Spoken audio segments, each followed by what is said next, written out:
EWTN. I don't understand why I have to earn salvation.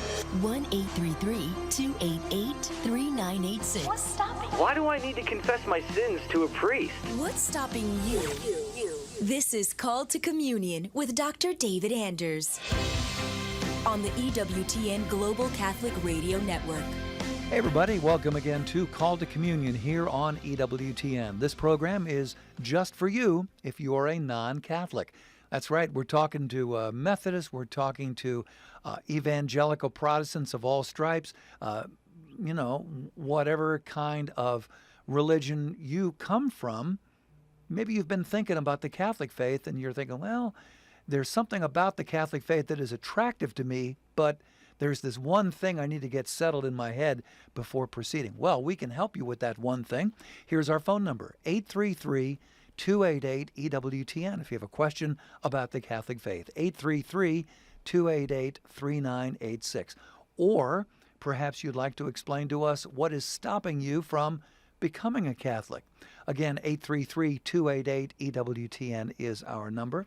If you are listening outside of New York, listen to me, outside of U.S. and Canada, you'll want to dial the number 1 and then 205-271-2985. And of course, you can always send us an email, the address ctc@ewtn.com. Hey, we got the band back together. Charles Beery is back with us. He is our producer. Also, Matt Kabinski, our phone screener. Jeff Burson on social media. If you want to ask a question via YouTube or Facebook, we are streaming there right now. All you have to do is put your question in the comments box. Look for that. Copy, paste your question, put it right in there, and then Jeff will see that. He'll send it to us here in the studio. Hopefully we can answer your question on today's program. I'm Tom Price along with Dr. David Anders. Tom, how are you today? Doing great. How are you, sir? I'm doing decent, thank you. Nice to have the band back together. It's good to have the band back together. Always, always. We're going to lead off with this question, an email from Byron. I'm wondering if Jesus is the Passover lamb and Passover is annual, why is communion weekly? Yeah, thank you. Because it's not a one-to-one perfect identity claim that we're making about this.'re saying that the Passover is a type of Christ. It anticipates Christ. It points to Christ. But Christ is the fulfillment of the Passover. We're not just taking the Passover and duplicating it with Christianese. Okay. It's not the same feast. Okay. Very good. Byron, thanks so much. I should also note that communion is not weekly in the Catholic Church. All right, I think that's what he said, communion being weekly. Yeah. Communion is actually a daily affair in the Catholic Church, and by canon law, up to 2 times a day, right? And so a person could actually go to Mass twice a day, every day, for the rest of their life if they wanted to. They can also go to Mass on Sunday and legitimately not receive communion and still be in communion with the Church, communion with Christ, in full compliance with their Catholic obligation. Catholic's obligation to receive communion only once annually, although the Catholic is obligated to go to Mass every week. There you go. Byron, thanks so much again for your email. Here's one now from Erica. If someone is in an extremely difficult marriage, one where the tribunal would say it's invalid, annulment would likely be granted, but they are intent to stay in that marriage, is that marriage valid? Can a terrible marriage be valid as long as an annulment is not sought after? Absolutely, absolutely. So the Church doesn't ever question the validity of a marriage if you don't raise the question, and we always presume the validity of a marriage. Okay. So that's if you have no reason, if there's no lack of canonical form or some prima facie reason why there's serious doubt on the matter. You presume the validity of your marriage until you have some significant reason to do otherwise. Very good. Appreciate your email. And here's one now from Trevor. I'm wondering what forgiveness looks like when a person forgives another person. There is somebody in my life I simply cannot stand because of some past behavior, but I have forgiven them. However, I still don't want to be near them or around them. So what exactly does forgiveness require? Right. So forgiveness does not require that you find someone's personality attractive. There are a lot of people against whom I have no rancor at all, but I don't find them particularly pleasant to be around. Okay. Right? What it means is, if in such a situation, that person is not going to be your bosom friend, probably. Sure. But you wish no ill on this individual. In fact, you wish for that person's good. You want the good for them, and you're willing to be in union with them in as much as it's possible, given differences of personality, temperament, and so forth, on the kinds of things that would be appropriate for you to be in union about. So there's one kind of union that you possess with your best friend that by definition you're not going to possess with anybody else. But you can have, a union of goodwill with lots of people. I mean, I have a union of sorts with my bank teller. I will the good for my bank teller, and I want to be virtuous in my relationships with my bank teller, and I want him to be virtuous with me. We can have a sort of distant relation in the virtue of the exchange of cash in the bank. I mean, that's a reasonable relationship that implies no ill will, and you find that sort of proportionate approach that's suitable to this relationship, and you will the appropriate kind of union for that relationship and an appropriate degree of goodwill. Okay. And then this question here, you're going to love this to answer this in 1 minute. Phil says, how do Catholics interpret the book of Revelation? Many different ways. There's no such thing as the authoritative interpretation of any particular biblical book. The magisterium of the church, the popes, the bishops, and so forth, very rarely step in and say, this is how you have to understand this text or this passage of Scripture. Typically what they'll do is in the negative. If somebody like, say, Martin Luther pops up and says, well, the book of Romans means that we don't have to do any good works to go to heaven. Then the church will step in and go, well, actually, that's not what the book of Romans means. It'll typically rule out an erroneous interpretation, but it doesn't dogmatize about this is the only way to read the book. And a lot of the scriptures, they're literature, and literature can be variously interpreted according to the condition of the one doing the interpreting, right? We all bring different issues and different questions to texts, raises different problems, and we can find different applications over time. And that's the way texts function, all right? They don't necessarily have a univocal meaning. So now, a very prominent way, very dominant way of reading Revelation within church history is to see the 1,000-year reign of Christ, for example, being the church age, from the founding of the church until Christ comes at the end of time. And so not looking for sort of a one-to-one correspondence between all the figures and types of the book of Revelation and, say, contemporary figures in modern society. Phil, thanks so much for your question. We'll get to the phones here in a moment at 833-288-EWTN for Call to Communion. Do stay with us. This is Prudence Robertson. EWTN Pro-Life Weekly is your source for issues of importance that advance the culture of life. Sunday morning, 10 Eastern on EWTN Radio. This is a Messy Family Minute with Mike and Alicia Hernan. Parents need to deal with the wounds of our past, or they may make themselves known in ways we do not expect. It takes effort and time to learn how to address the things that bother or affect us, especially the things that happen to us as children. The first step in dealing with our wounds is to own your own story. Acknowledge the things that happened to you or around you that affected you. These things are reality. They happened and we can't change them. What we can change is how they affect us moving forward. When you feel anxious or bothered by something, get curious. Ask yourself why you feel that way. We should take these moments to prayer, asking the Lord to reveal what's happening so we can deal with the wounds and get help from a priest or therapist if needed. We can then take responsibility for our responses to that wound and move on in a way that doesn't pass the burden of our wounds on to our children. For more insights on this, listen to our podcast on Healthy People Make Great Families at messyfamilyminute.org. EWTN. Live truth. Live Catholic. Take two with Jerry and Debbie. Women of Grace. More to life.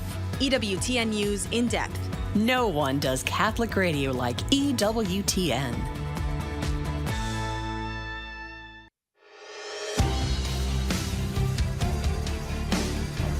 It's Called to Communion here on EWTN on this beautiful Thursday afternoon. Our phone number 833-288-EWTN if you have a question for Dr. David Andrews. 833-288-3986. We'll get to the phones in just a second here. EWTN's religious catalog has great summer reading for the kiddos. And here are two great books you can now check out. One of them is The Unsolvable Problem. Another one, Little Convent in the Big City. Mother Claire is on a mission to introduce religious life to Catholic kids who may have never even seen a sister, and to do so with humor, verve, and imaginative storytelling. These books are two of the many great summer reading suggestions for kids from EWTN's religious catalog. For all of these, visit EWTNRC.com today. Get caught up on that summer reading program for your kiddos. EWTNRC.com. If you're ready now, let's go to the phones at 833-288-EWTN. We begin today with Tanner, a first-time caller in Ohio, checking us out on EWTN's Podcast Central. Hey, Tanner, what's on your mind today, sir? Hello, Dr. Anders. I just wanted to start by saying I love the show, and I listen to it every day. Thank you. My question to you is about the idea of wisdom. The book of Proverbs and the book of Wisdom and the book of Sirach, they make pretty substantial claims about the word.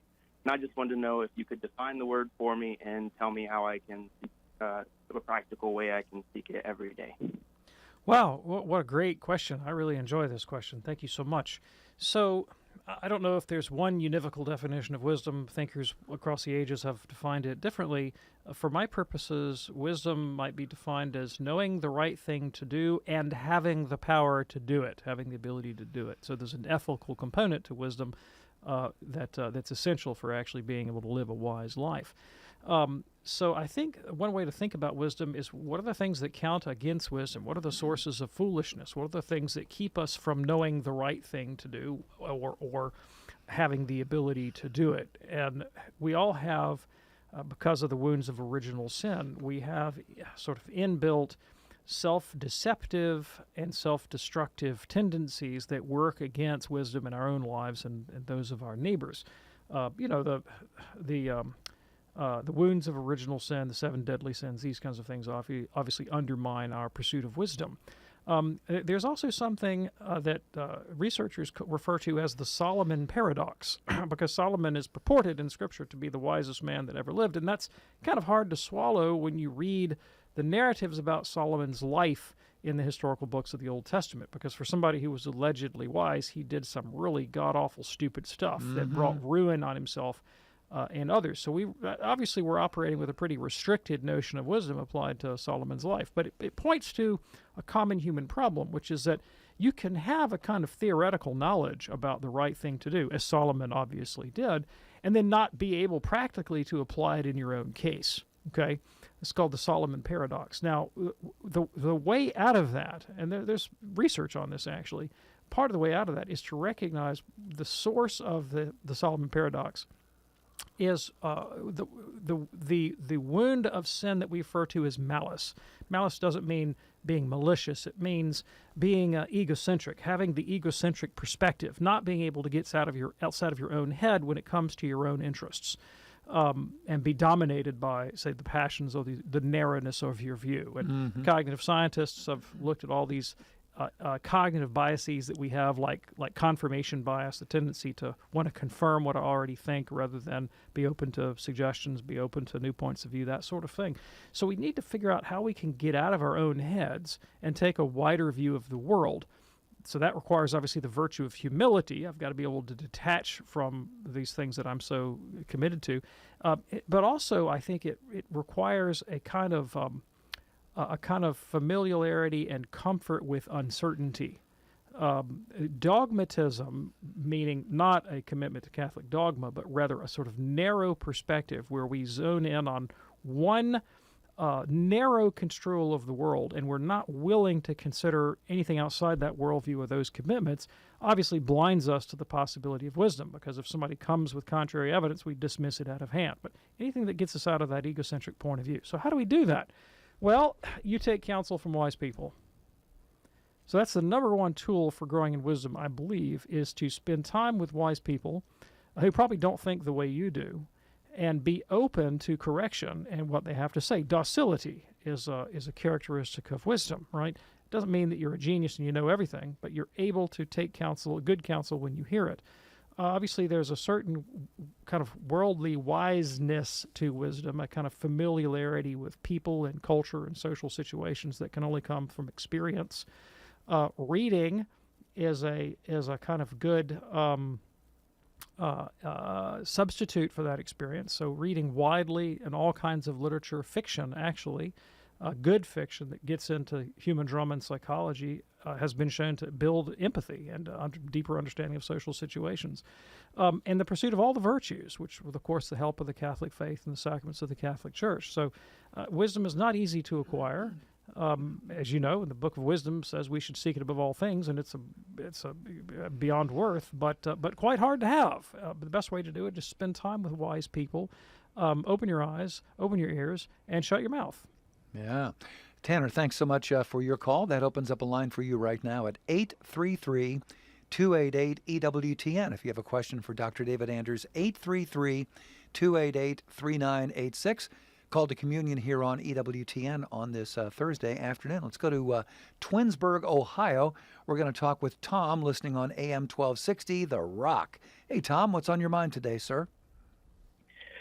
I know that resurrection, David said, comes, the part of the body that was part of you and is resurrected. That's the continuity or whatever you said last time. But what about, this is an existence.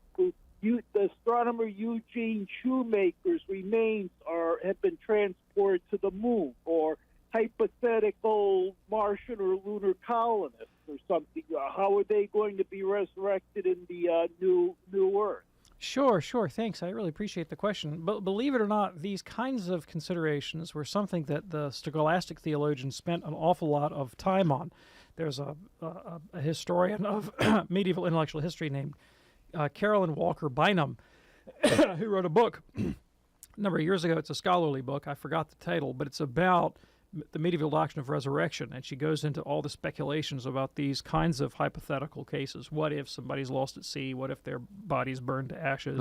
What if they're dismembered and their members are scattered all over the world? At that time, people didn't think about traveling on the moon, but the scholastics, if they'd known about moon travel, would have thrown that out there as well. And, of course, they have explanations for those. And the basic theory, at least among the scholastics, was that some particle of the human body is reconstituted by God into a new body. It's not exactly the same, of course. It's of a categorically different kind, but there's some continuity between our physical remains and the body reconstituted by God. Now, I had an interesting conversation. This is all purely speculative and hypothetical. Sure, okay. One time with Father Spitzer, who's a frequent contributor to EWTN, and he has some pretty idiosyncratic theories about the resurrection of Christ's physical body. And he believes that there were some kind of nuclear fission reaction that caused the imprint on the back of the Shroud of Turin, for example. I'm not putting this forth as church doctrine or even my own opinion. This is Father Spitzer's opinion, and I may not be doing justice to it. And I remember asking him, I said, well, Father Spitzer, if you believe that every atom in Jesus' body underwent a kind of nuclear breakdown and this massive release of energy, what does that do to the idea of a material continuity between the physical body we have now on earth and the resurrected body? And his answer led us into the Scotus doctrine of haixeity. Now, I'm really going off in the weeds here, all right? So in John Duns Scotus's theory about identity was that in addition to your essence that would define you, say, as a human being, that there was an abstract pattern that was unique to you as an individual. He called it haixeity, which is Latin for thisness. And that would be something imprinted in the mind of God, a real existent, right, but a pure form that is, but it's individualized to the concrete person. And maybe something like that is the basis of the resurrected body. But there's some form of continuity. And if it requires God to get ashes off the moon, that's certainly within the power of God to do that. Sure. Appreciate your call there, Tom. Call to communion here on EWTN. We have time to get your call in on the air at 833-288-EWTN. That's 288-3986. Vivian listening in Kansas City on the EWTN app. And if you're keeping score, she's on the Missouri side of Kansas City. Hey, Vivian, what's on your mind today? Hi, thank you for taking my call. My question is, I have a relative, a sister, who doesn't believe in God, who, anyway, she, I corrected her about her understanding of God several years ago, and it caused her to become very angry at me, and we kind of backed off from our relationship. We've always been friends growing up. We're a close family, but anyway, she, I finally reached out to her and said, I don't like this, separation, and I'm sorry if I offended you, and but she accepted it, and then about a few months ago, she invited me and my husband to come up for a visit, but she said, I don't want you talking about religion or politics. In which case, I responded to her, I'm like, well, then I don't feel like I want to come, because that's a huge, not politics, but God is a huge part of my life, and He's a natural part of my daily conversation. So, but then and she was, broke her heart, she said, goodbye. And so anyway, I'm just second-guessing myself. As a Christian, am I required to go to visit her as in love? I mean, I told her I'd always accept her calls, and I always love her, but I just didn't feel like coming to visit. Yeah, thanks. I'm really profoundly sympathetic to your dilemma, and it's a common one in the Christian world, obviously. It's one I've experienced myself. I am not going to tell you what to do in this instance. This is a prudential decision that you have to make. I can't make it for you, and I can give you some general ideas, but not a specific answer, yes or no. I'll tell you, for my purposes, personally, I have stopped telling my relatives that they're wrong. I don't ever do it. Because my opinions and my arguments and my reasons fall on deaf ears, and they're not wanted, and they're not listened to, and they're not appreciated. And what comes across instead is that, Anders is a blowhard that wants to force his opinions on everybody. And in that, I feel like ends up doing more harm than good in terms of sharing the love of Christ. I think it's better to share the love of Christ by being loving like Christ, rather than trying to impose a particular doctrinal or theological framework on someone else to accept. Like, I don't want someone to do that to me. I don't particularly want, say, a diehard communist to come up and hit me over the head with the Communist Manifesto and insist that I read it and this is going to save my life or civilization. I would find that quite wearisome, and I would walk away from that individual. Even though I don't think that my beliefs are on a level with the Communist Manifesto, I recognize that a person who doesn't share my Catholic faith is going to have the same kind of knee-jerk reaction that I would have to an ideologue who tries to enforce their opinion on me. So I don't go there. And I find other things to talk about. Now, to what extent do I do that? How frequently? How deeply does the relationship go? Well, that really depends on the particular individuals involved. I mean, if you have a relationship with someone where you can have a great deal of empathy and human understanding and compassion over things like, children and shared memories of parents and care for one another's lives, that's fine. I mean, there are other instances where just due to circumstances, you're going to grow apart naturally because of different social circumstances and interests and commitments, and you don't have to force it when it isn't there. Love requires us to will the good to another person and to be in union with them in as much as it is possible in the good, insofar as we can both conceptualize it. And so if I have a conception of the good that's that they don't share, well, what I do is I try to find what is that point of commonality. Some place in the hierarchy of human truths and values, there's some good in which we both agree and both share, and try to make that the focus of that union. Well, that's what my wife and I had to do. It's been a little while. I'll just say that it's been within the last year that we went to visit some family members who clearly did not share our beliefs, and they made that known, in no uncertain terms. We found other things to talk about. That's right. That's what you do. That's got to be what you do. So is that helpful for you, Vivian? Yes, it is. And could I ask one real quick question? Yeah, real quick here. Okay, I will. So, as a Christian, am I obligated to go visit her?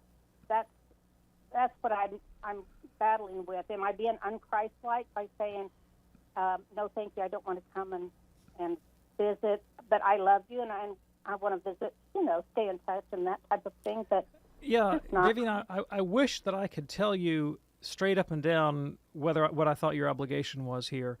But because you know your sister and your relationship to her better than I do, I really think this is a prudential choice. I mean, it's based in the particularities of your relationship and how you can best will the good for her and live that out. And so that's a judgment that you've got to make, and you're going to do it following your conscience and the principles of Catholic life. But in terms of a categorical yes or no, I think that's really beyond the purview of my knowledge. Vivian, thanks so much for your call, and God bless you. In a moment, we'll get to Joe in Portland, Oregon. Still lines open for you here on EWTN's Call to Communion.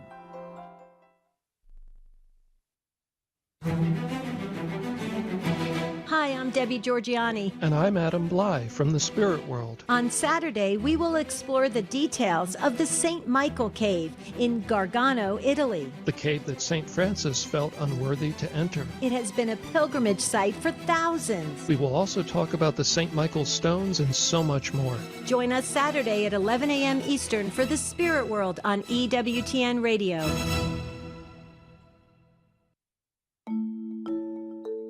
Want to be notified when Call to Communion with Dr. David Anders goes live on Facebook? Follow EWTN Radio's Facebook page and click the bell icon to be notified.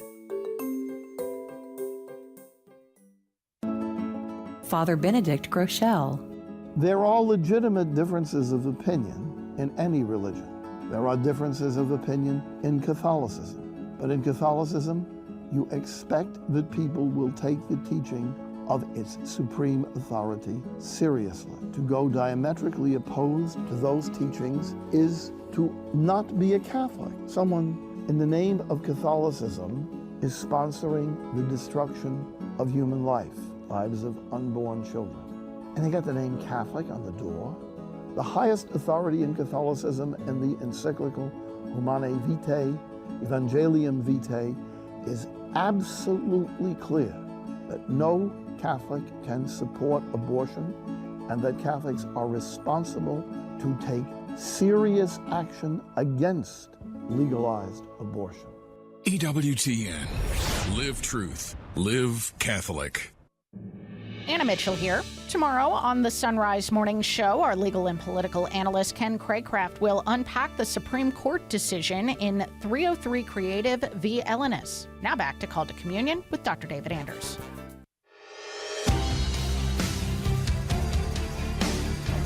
Hey, what's stopping you from becoming a Catholic? Let's talk about that here on EWTN's Call to Communion with Dr. David Anders. If you call right now, we have lines open for you, and we can probably get you on today's program if you call right now, 833-288-EWTN. That's 833-288-3986. Let's go to Joe in Portland, Oregon, listening on our great station there, Mater Dei Radio. Hello, Joe. What's on your mind today? Hi, I've been a Catholic for 90 years. I'm a Korean veteran, and I've been married to my wife for 60-some years. And when I got out of Korea, I went for a short while to marry an old seminary. And my wife has a graduate degree in theology from the Catholic University of San Francisco. She also took theology at Catholic University in Santa Clara. But the big question is, she's administered to over 50 years to hundreds of people and children in RCIA, in high school programs, trained a lot of new priests. When are women going to be able to minister all the sacraments? Oh, yeah, thanks. I really appreciate the question. So never is the answer to the question. Women will never be permitted to celebrate all of the sacraments. They can, under certain circumstances, celebrate baptism. They'll never celebrate the sacrament of ordination. They'll never celebrate the Holy Sacrifice of the Mass or or ordination. I said ordination, mass, absolution, confession, holy anointing. They'll never do those. Now, with respect to your wife's position in the church, so first of all, I think it's very commendable that she has done all this Catholic ministry and acquired this Catholic education. And one thing to be clear about is that the primary qualification for Catholic priesthood is not competence. It's not competence, right? Now, I mean, I should say, well, that might be primary, but it's not the sine qua non, right? Okay. So it is maybe not prudent, but it's perfectly lawful to ordain an incompetent person to the priesthood. And there are incompetent pastors. They don't have to be great theologians. They don't have to be great with people. They don't have to be wise. They may do their job badly in consequence, right? But they have to be men. They have to be Catholic men. That's the fundamental sine qua non, because the nature of the sacred priesthood ultimately is to figure Christ symbolically and liturgically in the sacrifice of the Mass, as the stand in the position of husband to wife, father to family. And that's something that a woman can't be by nature configured to do. Now, we would like our priests to be wise and prudent and theologically well-informed and virtuous and hardworking and personable and psychologically sound and competent and good preachers and engaging ministry. We'd like all those personal qualifications. And sometimes we get them. Sometimes you get the whole package. But you can lack one more or several of those and still be ordained to the sacred priesthood. Now, I should point out, there's more than one kind of ministry, and there's more than one kind of authority in the church, right?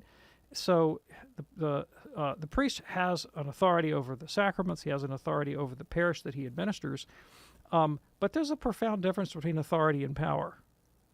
And so if you're cursed to have an incompetent or immoral priest who may have a legitimate juridical authority over his area of his jurisdiction, he might have authority. He ain't going to have any power.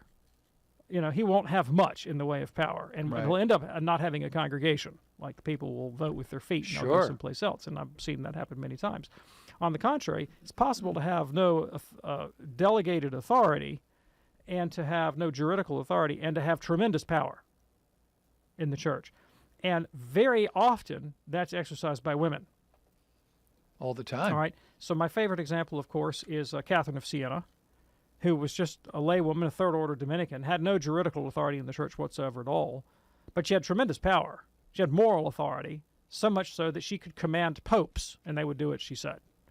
In the 20th century, I think Mother Teresa of Calcutta, a diminutive little woman, who had no juridical authority outside of her own religious order, but arguably was one of the most powerful figures in 20th century Catholicism, right up there with Pope John Paul II, right? Yeah. And, I don't know if Pope John Paul II ever tipped his tiara to Mother Teresa, but it was, the sentiment probably be against protocol, but it would have conformed, I think, to his estimation of her, right? Had tremendous power. It could speak the truth to power and could move nations. Around here at EWTN, we're very fond of our foundress, Mother Angelica, who had a tremendous sway and influence in the church internationally, and quite a bit of juridical power here in the network that she founded. You bet. So when I look at, say, something like the International Theological Commission, commissioned by the Vatican, these are the theological experts that the church consults to think about different issues that are pertinent for the day. Significant number of women on the International Theological Commission, women in leadership of Catholic hospitals, Catholic schools, Catholic universities. All kinds of institutions. Sure. I've known bishops who bring in women as chief of staff and management consultants and all the rest of it that occupy absolutely tremendous role, an essential role in the management and government of the church. But they're just not going to occupy the sacramental role. Yeah, that's all there is to it. Joe, thanks so much for your call. Hope that's helpful for you. Glad that you're listening to us in Portland on Modern Day Radio. It's Called to Communion here on EWTN. Let's go to line 1 and John in Salem, Oregon, listening also on Modern Day Radio. Hello, John. What's on your mind today, sir? Hello there. I think it's related to the last question, but The reason I called is because I listened to one of our prior famous Protestant radio guys that's now Orthodox, and he had an Orthodox female professor from Fuller Theological Seminary, and as a former Protestant and now Catholic, I'm just confused. Why doesn't Fuller have a Catholic professor there? And I'll take this off the line. Yeah, thanks. I appreciate the question. So I can't say with certainty that Fuller has never hired a Catholic. I'm not certain of that. And Fuller, among evangelical seminaries, and I think it's starting to stretch it a little bit to call Fuller evangelical. Maybe they would call themselves that today. I don't know. Fuller's always been far more broad-minded than many evangelical seminaries, and more ecumenical in their outlook. So about Fuller, I'm not so sure. Now, with respect to other Protestant seminaries, there's no question. You would never have a Catholic on the staff of a Catholic seminary. I mean, of a Protestant seminary. I myself am a graduate of a Protestant seminary, and there's something about the name there, Protestant. Protestantism has, as part of its founding doctrinal statements and its own essential ethos, anti-Catholicism. I mean, Protestantism exists as a response to the Latin Catholic Church, and it is an explicit rejection of key elements of Catholic identity and practice. Now, the irony is not lost on me that you have pointed out that the Orthodox share many Catholic beliefs and practices, and some Protestants don't seem to have the same antipathy towards Orthodox that they have towards Catholic. Why is that? I think there's a couple reasons. One of them is that modern Orthodoxy is often, not always, but often, also very deeply anti-Catholic. And there's significant evidence that modern Orthodox thinkers have actually consulted Protestant anti-Catholic polemics to boost their own anti-Catholicism. You can see some cross-pollination, not on issues of, say, salvation or sacramental theology or ecclesiology, but specifically on anti-Catholicism. They sort of share research with one another, and because they're both committed to the project of, we may not like each other, but at least we're not like those darn Catholics. The enemy of my enemy. Exactly. Okay. So there's some of that going on. Because Orthodoxy presents itself as another claimant to the title Church that Christ founded. For a Protestant, the Orthodox are a convenient foil to the claim of Catholic antiquity and authority, right? You go, well, you guys say this, well, the Orthodox say that, so that kind of helps out. There's also an element of mystery and secrecy around the Orthodox. It's becoming more widespread and more wide known in the West, but for the longest time, Orthodoxy was a big mystery to Protestants, and I think just the existence of an ancient church with august traditions and so forth that was obviously not Catholic was kind of endlessly fascinating to the Protestant church. So I'm not surprised that Fuller has an Orthodox staff member. Fascinating. And thank you so much for your call. Call to Communion here on EWTN.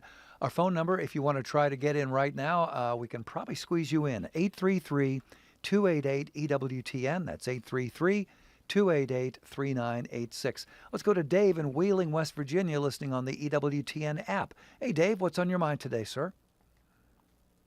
Hello. Yes, Dr. Anders. My question has to deal with the USCCB and the 3-year dedication to putting emphasis on the Eucharist. And it's just shocking to me that 69% of Catholics in the U.S. don't believe in the real presence. And my real question to you is, I don't think it's a matter of education that Catholics don't understand it. I think that our leadership nationally is asking the wrong question. I think the question should be why don't Catholics believe it? And you'd like me to respond to that? Well, yes. I mean, the feedback that I've been getting from my local priests and fellow Catholics is the education piece. They believe that people just aren't educated, and I don't see how you can be a Catholic. I'm a convert in 2013, and from being Lutheran, and it was taught to us very well in RCIA. Sure. And it just seems So, yeah, I think I can respond to that. So, first of all, Dave, I completely agree with you. I agree with you 100%. I don't fundamentally think that this is a problem of education. And all of the survey data that I have read on Catholic belief and practice indicates that you have to draw a hard line between Catholics that go to Mass and Catholics that don't go to Mass. People that identify as Catholic in a survey but don't actually go to Mass. And the data flips significantly when you just restrict your surveys to people that go to Mass. Sure does. So, the Eucharist is kind of the big issue in the revival, but if you look at other Catholic doctrines, you'll find the same split. You'll find that, say, only a minority of Catholics actually are completely committed to the pro-life cause. About 70%, 69% of Catholics favor the legalization of abortion in some circumstances. Same as the number that disbelieve in the real presence. On the use of contraception in intercourse, the numbers are even more skewed against the teaching of the Church. And I could list several other places in church doctrine where you'll find widespread dissent, although the Eucharist is the one that the bishops have focused on. But when you look at those same data points and compare people who go to Mass and people who don't go to Mass, then it's inverted. Yep. And the Mass goers tend overwhelmingly to believe Catholic doctrine. Now, in my work at EWTN, I've been blessed to get to travel around the country. I think I've probably been to about 25 of the 50 U.S. states and spoken in Catholic churches all over the place. I have yet to meet someone in those kinds of environments that doesn't believe in the real presence. But I'm also, as it were, preaching to the choir. Sure. And so the question to my mind, like you said, it's not about when we have the Eucharistic Congress at the end of the revival, I know who's going to go. People who believe in the real presence. Yeah. That's who's going to be there. Yeah, right? yeah. And so, like you, I have some misgivings about an emphasis just on sort of hammering out the doctrine. The question is, are the people we're hammering it into the ones that need to hear the message? So what is it that leads people to be alienated from the Church in general, right? That they're not coming to Mass, that they're not getting the message. The Pew study that revealed this data point about the Eucharist did indicate that there is a significant minority of people, about 20%, I think, of those that disbelieve in the real presence, who know what the Church teaches and just flat out reject it. And then there are those that are ignorant. Interestingly, my own dear precious wife grew up Catholic, left the Church for a long time, came back when I became Catholic. She told me that she had never heard the doctrine. And she was first communicant, confirmed, went to Catholic grade school, Catholic high school. She never heard the doctrine of the real presence of Christ in the Eucharist until she came back to Catholicism in her adult life and came with me to EWTN. She'd never heard the phrase body, blood, soul, and divinity with respect to Christ's presence in the Eucharist ever until she was in her 30s, and she'd been all the way through Catholic schools. I do think that's rare. I don't think that's the majority, but she did have that experience. So the question is, how do we get those people back into the churches? And this much I will tell you, not by doing more of the same. Not by doing more of the same. This actually is something that Pope Francis has spent a lot of time thinking about and writing about. His first apostolic exhortation, Evangelii Gaudium, is just on this question. The question of how do you go to the margins and reach the people that are not presently being reached by the church ministry. And I've got a lot of thoughts on that, but maybe I'll share those another time. Thank you so much for your call, Dave. We really do appreciate that. Call to Communion here on EWTN. Be sure to join us for EWTN News in Depth coming up tomorrow night, 8 p.m. Eastern here on EWTN. Monse Alvarado this week will be discussing the rise in pornography addiction and its effects on children and families. This is a real crisis in our time. Seems like it's getting worse every year. Monse also highlights the ministries that have launched to help out with this situation. Horrible as it is, you got to face it head on. Again, tomorrow night, EWTN News in Depth, 8 p.m. Eastern on EWTN Radio and Television. All right, let's go now to Michael in Estonia, listening on the EWTN app. Michael, what's on your mind today? Michael, are you there? Yes. Go right ahead. There I am. Okay, was I on mute? I don't know. Yes, it's a pleasure to be here, all the way maybe 10 time zones away from you guys. But I had a question about Psalm 51:4, where David says, "Against you, you only have I sinned and done that which is evil in your sight." And if you follow along with 2 Samuel, it's seeing that this might be a psalm that was written after his sin, with Bathsheba and killing Uriah and the whole deal. How he can say, "I sinned against you and you only" to God is when he left this trail of tears behind. That's sort of, I wanted to get your reflection on that. Thank you. Sure, thanks. So what I'm going to do with this question is I'm going to make an application to Catholic doctrine, to Catholic dogma, right, rather than get into a deep exegesis of the text. The Catholic Church recognizes that there are two kinds of contrition for sin. There is, "Oops, I'm sorry because I got caught and I'm going to catch it." That's imperfect contrition. Perfect contrition is, "I'm sorry because I have severed my communion with God. And the deepest good in my life is my union with God." That's perfect contrition. When I'm sorry because, not just because I'm afraid of getting punished, but I really want to love God above all things. Now, let's talk about loving God above all things. There's a way of construing that when a person says, "I love God above all things," and it can be ugly because it's a false understanding of the love of God. This is the Saturday Night Live's church lady, right? Oh. The person who loves churchy things, the person who is in love with their own religiosity, the person that never stops telling you about how many rosaries they pray and how many Bible verses they've said and how often they go to Mass and how many times they receive communion, and where it's their infatuation with the stuff of religious life, but in a way that ends up alienating them from the good of their neighbors.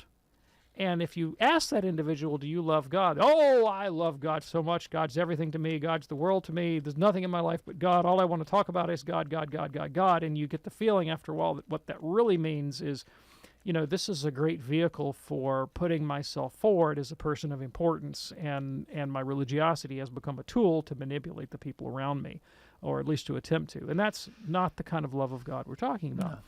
No. But when I understand the goodness of God as the stuff of the universe, that by which all things are good, right? The goodness of God is that by which all things are good. Paul talks about God as He in whom we live and move and have our being. Then my love for God is not other than my love for my neighbor. It's also not other than my love of a beautiful sunset, a rock, a stone, a kitten, a dog, a sheep, or a tree. Now, the mode is different, right? Obviously, the way in which I love God in a tree is different from the way in which I love God in a person who's more like unto God in his intellectual and spiritual nature. And so there's a kind of love that's due to a person that's not due to mere inanimate nature. Nevertheless, it is by God that all things are good. And so when I'm seeking the genuine good, the ultimate good, I'm seeking it always in all things. St. Paul says, whatever think about whatever is good, true, noble, beautiful, without fault. Fill your mind with these kinds of things all the time. Saturate yourself with the transcendentals of goodness, truth, and beauty wherever they may be found. And so far as you do that, you are communing with God in the highest kind of sense. It's that sort of openness to the transcendent, openness to goodness and truth wherever they can be found, union with the good wherever I can find it. That's what I don't want to sever through mortal sin, right? I don't want my own narrow perspective. For that matter, I don't want my own sort of churchy Christianity that becomes an obsession with my own religiosity, which can cut me off from the genuine good of others. I want to avoid all of that and be a profoundly open, deeply loving, self-sacrificial person, and in doing that, I am loving God above all things. And desiring not to lose that, I manifest true contrition for sin. So when David says, "Against you and you only have I sinned," the way I apply that to my life, whatever the psalmist meant in that moment, is I want to love God above all things in this sense, so that my sin against my neighbor is understood to be severing myself from everything that is ultimately true, good, and beautiful. Michael, thank you so much for your call all the way from Estonia. Have we ever had a call from Estonia? We're going to add that one to the list. Yeah, absolutely. Michael, thanks so much for your call. Drop a station in Estonia. Oh, that'd be fantastic. Yeah. Let's do that. Thank you so much. And let's go to Bill now in Florida, listening on Sirius XM, Channel 130. Bill, what's on your mind today, sir? Well, Dr. Andrews, I love your show, and Bill, I love your show as well. So my question is, following up even with the last call that you just had, we have a person that is very, I go to Mass all the time and everything else. But here's the question. So he's that kind of an individual that professes the religiosity all the time. Now, he got married first in the Catholic Church to a Catholic lady. They got divorced, and he had the marriage annulled. In the meantime, he got married to a Protestant, not in the Catholic Church. Is his second marriage valid? Nope. If he's Catholic, it's not valid. He has to, unless he got a dispensation. Now, if he applied for and received a dispensation from canonical form, then he's got a valid marriage. If he did not apply for such a dispensation and he just married outside the church without permission, then that is invalid for lack of canonical form. Yeah, don't jump the gun. Do not do that. Bill, thanks so much for your call. Here's an email now from Jacob. He says, it seems to me the Catholics are hypocrites. Agreed, right here, 100%, accept that designation. Go Let's ahead. move on to our next question. Yeah. No. It seems to me the Catholics are hypocrites. Just look at the scandals in the church. The church preaches celibacy, but can't seem to observe this tenet. Yeah, guilty as charged, 100%. Yep, I'm a hypocrite. I mean, in that I preach virtues that I fail to live up to. Mm-hmm. Yeah, to be sure. Yeah. So what's for me, I mean, like, why would I be a Catholic given that I am a hypocrite in being one? Because I'm claiming to value virtues that I fail to fully instantiate. Well, for me, the practice of virtue is very difficult. It's not easy to live up to the demands of the Catholic faith, but I aspire to. And I need help to get there. And the best way for me to grow into the virtues of the Catholic faith is to put myself around those that have done it successfully. That means the saints. Using the means that they used, that means the truth of the Church's teaching and her sacraments. So as long as the means to holiness in the Catholic Church can function and bring at least some people to holiness, we know that they work. Yeah. Right? And so it's possible to grow into holiness using the Catholic Church, using the means of the Catholic Church. The fact that not everyone does that doesn't invalidate the religion. It just shows that some people weren't operating in good faith. Jacob, thanks for your question. Here is Dave now in South Dakota listening on the EWTN app. Dave, we got about a minute left. What's your question? Really quick then, thank you. There's a Bible verse, I think it was the Sadducees, and the Sadducees said, geez, we got these Christians, we have a problem here, what are we going to do with these people? And one of the Sadducees said, well, if they're of God, then, there's nothing we can do about it. And then the church is 2,000 years old, right? So what about Islam, then? They're about 1,300 years old. Are they of God? Is Islam of God? I appreciate the question. So I think Gamaliel was wrong. Like, I don't think that's not a criteria that I would use to determine the presence of true religion at all, right? At all. I think a better criteria would be, does the religion foster genuine human rational goodness and the good of a rational being? It's not fideistic. It respects the human person, the dignity of the human person. It affords the kind of self-transcendence to grow into a wise and virtuous individual. And to that extent, a religion can be beneficial. Now, when it works at cross purposes to that, which, there are those religions out there that I think, preach very contrary doctrines, to that extent, I'm not going to give them the time of day. Yeah. Dave, thanks so much for your call. Very glad we could get you on at the very, very last minute of the show. Hey, Dr. David Anders, thank you, Thanks, sir. Tom. We do this program Monday through Friday right here on EWTN, 2 p.m. Eastern for our live broadcast with an encore at 11 p.m. Eastern, and that's 8 p.m. on the West Coast. On behalf of our great team here, welcome back, Charles. I'm Tom Price along with Dr. David Anders. Thanks for joining us. We'll see you tomorrow on the Friday edition of Call to Communion. Have a wonderful evening, and God bless. The most original and exclusive Catholic content is on EWTN Radio. We talk